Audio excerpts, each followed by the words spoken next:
और हम लोग पढ़ लिख करके जा करके गुजरात के फैक्ट्री में लोहा पीटेंगे तो फिर क्या फायदा है? फिर तो हमारे बाप दादा जो किए वही हम लोग कर रहे हैं। प्रधानमंत्री बनने के चक्कर में पूरा बिहार का नौकरी यूपी वाला को दे दिए। तो पलटा पलटी ही चल रहा है। कभी पता चलता है नीतीश कुमार उधर जा रहा है, कभी इधर आ रहा है। अभी पूरा पूरा ऐलान तो होने दीजिए तब ना पता चलेगा। कोई मैदान में उतरने तो दीजिए। अब मोदी जी कहते हैं कि पकौड़ा बेचना भी एक रोजगार है, तो हम पढ़े लिखे इसीलिए है कि पकौड़ा बेचे। कि इस बार बिहार में किसकी सरकार बनने वाली है? सरकार अब किसकी बनेगी वो तो नहीं पता, लेकिन ये कहना चाह रहे हैं कि देखिए, हम स्टूडेंट अभी 23 से 25 सेशन में बीएड किए हैं। उससे पहले मेरा ग्रेजुएशन भी हो गया और 23 से 25 सेशन में बीएड किए।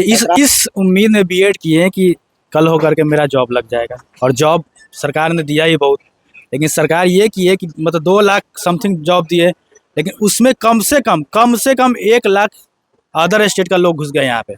हमको अदर स्टेट से कोई परेशानी नहीं है, लेकिन आप सिर्फ हमें ये बताइए कि बिहार में गवर्नमेंट जॉब के अलावा कहाँ कौन ऐसा फील्ड है जिसमें एक पढ़ा लिखा वर्ग जा करके जॉब करे? क्या मतलब मोदी जी कहते हैं कि पकौड़ा बेचना भी एक रोजगार है, तो हम पढ़े लिखे इसीलिए है कि पकौड़ा बेचे। अगर हमको पकौड़े बेचना रहता तो हम पढ़े लिखे क्यों? और अगर पढ़े लिखे हैं तो पकौड़ा क्यों बेचेंगे? पहली बात। और दूसरी बात यह है कि हम बीएड किए हैं, ग्रेजुएशन कर लिए, सब चीज़ कर लिए, लेकिन 1 साल में सरकार सारा वैकेंसी निकाल दी। अभी नीतीश कुमार अपने ट्विटर हैंडल से पोस्ट किए थे कि 1.5 साल से पोस्ट करते आ रहे हैं कि 1 लाख वैकेंसी देंगे, 1 लाख वैकेंसी देंगे, 1 लाख वैकेंसी देंगे। लेकिन इस बार अभी तक चुनाव आचार संहिता लग गया, खत्म हो गया कहानी, 1 वैकेंसी नहीं दिए हैं। और 22 से 24 वाला और 23 से 25 वाला हम लोग बीएड करके रो रहे हैं। सोचिए, यहाँ से बीएड करने में 1.5 लाख रुपया लगता है और इधर उधर से दे के 2 लाख रुपया तक खर्चा हो गया मेरा। कुल मिला के आप कहना चाह रहे हैं कि बेरोजगारी है, नौकरी नहीं है हमारे बिहार में? अभी तक सरकार मतलब इसमें कुछ नहीं है। प्रोटेस्ट भी हुआ इसको लेकर के कि आप जॉब दीजिए।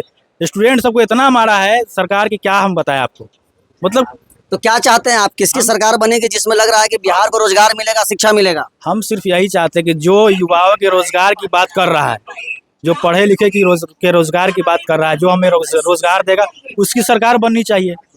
किस पे भरोसा लग रहा है कि बिहार में कौन ऐसा इंसान लग रहा है, कौन ऐसा नेता लग रहा है जो लगता है कि बिहार को रोजगार दिला सकता है? अभी तो कुछ नहीं कहा जा सकता। अभी तो पलटा पलटी ही चल रहा है। कभी पता चलता है नीतीश कुमार उधर जा रहा है, कभी इधर आ रहा है। अभी पूरा ऐलान तो होने दीजिए तब ना पता चलेगा। कोई मैदान में उतरने तो दीजिए। अभी तो कोई नहीं आया है। अभी किसी को आने तो दीजिए मैदान में। अभी तो इधर से उधर पलट रहा है सब, इधर से उधर। आज ही का न्यूज आ रहा है कि नीतीश कुमार कहीं पलटी मारने वाले हैं चाचा। प्रधानमंत्री बनने के चक्कर में पूरा बिहार का नौकरी यूपी वाला को दे दिए। वो क्या बोलेंगे, वो छोड़िए, हटाइए। हम जो बोलना था बोल दिया, बस यही है। सीतामढ़ी के लिए रोजगार होना चाहिए। और अगर हम पढ़ लिख रहे हैं तो ऐसा हो कि यहाँ हम लोग को कमाने के लिए कुछ एक ऐसा साधन हो जिससे हम लोग यहाँ रहे। और हम लोग पढ़ लिख करके जा करके गुजरात के फैक्ट्री में लोहा पीटेंगे तो फिर क्या फायदा है? फिर तो हमारे बाप दादा जो किए वही हम लोग कर रहे हैं, तो फिर वहीं पे रह गए।